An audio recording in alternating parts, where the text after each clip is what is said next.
Halo semua, perkenalkan saya Immanuel Arie Sirupa. Saya merupakan mahasiswa Strata 1 di University of Toronto, Mississauga. Eh, Pada kesempatan kali ini, saya akan membagikan pengalaman saya selama studi S1 di semester pertama di University of Toronto, Mississauga. Semuanya sungguh menarik ya. Mulai dari pertama kali saya berangkat ke Toronto, itu tanggal 6 September, lalu tiba tanggal 7 karena kita overnight ya di international one. Dari situ perjalanan dimulai. Saya tidak menyangka bahwa akan semenarik ini. Jadi saya di semester pertama ini mengambil 4 mata kuliah, yaitu Introduction to Astronomical Observations. Yang pertama, kodenya AST 110H5F. Lalu Introduction to Mathematical Proofs, Math 102 H5F, lalu Math 135HF, H5F, yang mana itu adalah differential calculus atau yang pada umumnya kita kenal dengan kalkulus 1, dan juga physics principles of physics 1 yang kodenya PHY146H5F atau kita biasa kenal dengan FISDA 1. Nah, dari keempat matkul ini yang paling penuh drama itu matkul 1, matkul Math 102 dan juga Astro 110. Kenapa? Hal yang pertama, karena saya relatif baru dalam math proofing. Biasanya kita di fisika jarang kita math proofing. Math proofing itu simple, gitu. Nggak serepot matematika murni. Tapi di course ini kita diminta melakukan hal itu. Dan bagi saya sebenarnya idenya dapat, tapi saya masih kurang peka dalam hal manipulasi matematika di matematika murni. Beda ya sensasinya manipulasi matematika di fisika dan matematika. Kemudian untuk Introduction to Astronomical Observation sendiri sebenarnya relatif relatif mudah sebenarnya. Hanya entah kenapa profesornya buat lebih ke arah hafalan, bukan ke arah konsep. Jadi lebih menghafal dan juga sebenarnya menarik. Tapi karena saya masih relatif baru juga, saya masih butuh waktu penyesuaian untuk benar-benar menyukai dan mendalami materi yang diajarkan. Terlebih lagi cara ngajar profesornya mungkin agak kurang ya, karena dia terkesan buru-buru, sehingga saya harus bisa keep up mengikuti materi yang disampaikan. Dan itu adalah tantangan. Ya. Bayangkan 12 bab kita pelajari hanya dalam 3 bulan, itu lumayan menantang. Dan itu benar-benar ilmu yang baru bagi saya. Ya, itu agak lumayan berat dan menantang. Tapi puji Tuhan semuanya bisa dilalui dengan baik. Nilai-nilai saya aman, puji Tuhan. Uh, so far so good ya. Puji Tuhan nilai saya aman. IPK saya puji Tuhan tampaknya di atas 3, ya, di atas 3,5. Saya tidak tahu hasil akhirnya gimana karena masih 3 mata kuliah saja yang nilainya sudah keluar. Yang satunya masih mixed kosong. Yaitu Metmonutu. Fisika, kalkulus, dan juga astro sudah keluar semua.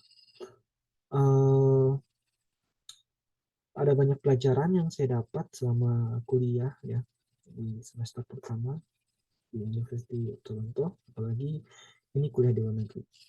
Yang pertama adalah saya harus belajar bagaimana caranya saya harus bisa melepas diri dari melakukan sesuatu berdasarkan mood. Kadang itu berhasil, kadang itu bekerja, yaitu contoh dalam belajar ya. Tetapi tidak selalu bekerja, hanya kadang-kadang saja. Karena kita harus bisa mengikuti semua materi dalam waktu yang sudah ditentukan. Kita saat ini metode belajarnya agak beda dengan OSN. Di OSN kita memang dituntut cepat juga belajar materi yang cukup sulit. Sebenarnya nggak sulit sih, itu hanya pengembangan. Tapi dalam waktu yang lumayan singkat, tapi dalam hal kuliah karena semuanya sudah dipetak-petakan, gitu. Artinya sudah ada strukturnya. Maka itu kita harus bisa mengatur waktu dengan baik. Selain mengatur waktu, saya juga diajar untuk mengatur tenaga. Karena tidak semua kita harus curahkan semua tenaga kita dengan maksimal. Ada bagian-bagian tertentu yang mana kita harus jeli, mana kita harus tahu di sini kita effortnya cukup minimum, nggak perlu maksimum. Dan ada bagian yang memang kita harus mengerahkan semua effort kita di situ. Karena banyak orang cuma fokus di pengaturan waktu, tapi mereka lupa pengaturan effort. Ya, padahal itu sebenarnya penting juga. Kemudian, ya, hati-hati, jaga barang baik-baik. Saya jujur di Toronto sini sama di misi sampai juga, saya sering kehilangan barang. Yang mana kehilangan barang saya itu juga menyebabkan saya kehilangan uang. Contoh, saya kehilangan UPass yang menyebabkan saya kerugian $130. Kemudian saya kehilangan ya kartu laundry ya, kartu Presto. Yang mana kartu Presto sekedar info itu adalah kartu agar kita bisa menggunakan transportasi publik di wilayah Greater Toronto Area gitu.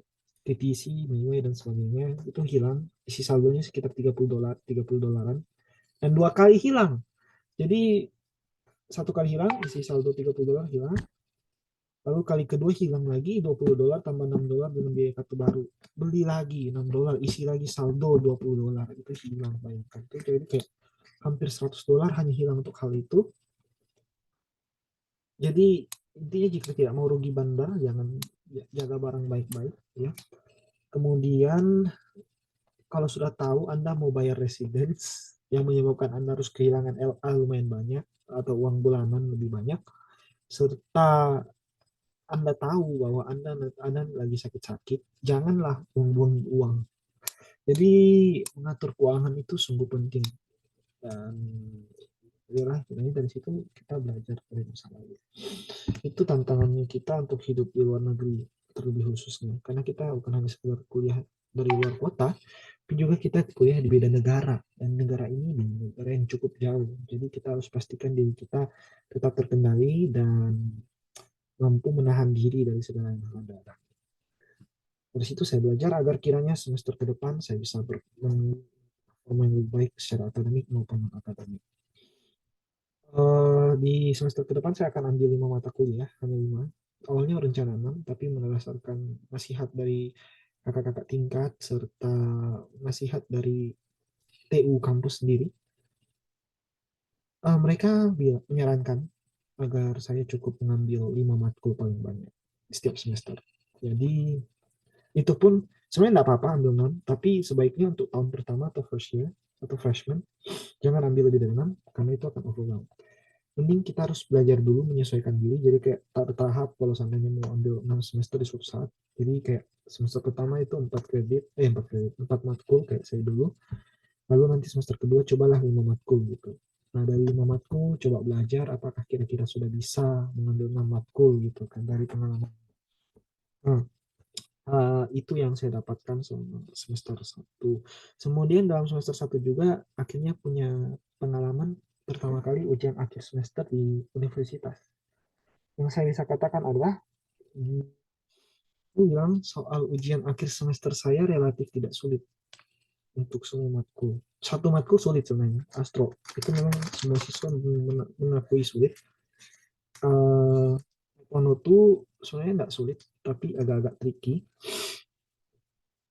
Tapi kita harus akui bahwa jangan pernah samakan cara belajar kita di midterm test atau term test dengan final test. Jadi final test itu kan biasanya kumulatif ya. Jadi kita nggak bisa menggunakan cara belajar yang sama. Kita harus benar-benar menggunakan cara belajar yang mencicil gitu.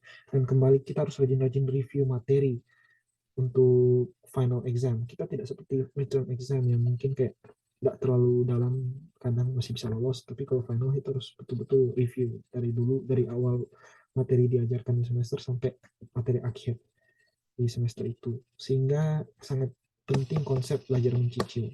Itu sangat penting, jangan pernah habis lecture tidak belajar. Usahakan mungkin istirahat sebentar, tapi habis itu belajar. Sebelum lecture, belajar. Persiapkan sebelum dan sesudah lecture, dan di weekend, kalau bisa nggak apa-apa belajar dulu sebelum jalan-jalan. Jangan pernah habiskan satu weekend hanya penuh jalan-jalan. Bukan artinya kita bilang nggak istirahat, tidak. Tapi usahakan satu weekend atau kalau mau konsep satu hari di weekend itu full belajar, nanti besoknya baru keluar jalan-jalan. Itu yang saya juga pelajari. Dan ya penuh pengalaman baru ya. Eh, dan yang paling berharga bagi saya selama semester satu adalah saya bisa get to know with my like, professor, especially in my physics course. I have a chance to get to know my professor personally. Yeah, like ya saya pernah berkesempatan berdiskusi materi-materi fisika, terutama di pemodelan pembuluh darah dalam sebagai rangkaian listrik. Di situ kita diskusi dan juga hasil saya diskusi, tapi saya kurang menyentuh topik riset dia karena beliau adalah profesor biofisika, sebenarnya ahli biofisika, tapi saya tidak punya ketertarikan dalam bidang biologi, jadi saya agak kurang menyentuh beban risetnya dia. Padahal saran dari kakak-kakak tingkat memang sebenarnya adalah jika Anda ingin dekat dengan profesor atau agar bisa dapat recommendation letter, misalkan lebih tahu Anda secara personal atau bisa berkesempatan mengikuti riset, sebaiknya tanyakan, diskusikan topik yang dia tertarik gitu. Topik si profesor ini tertarik di topik apa, coba berani diskusikan karena profesor paling suka membicarakan hal tentang risetnya. Oke, jadi itu dia pengalaman saya selama di kuliah. Sudah 3 bulan gitu.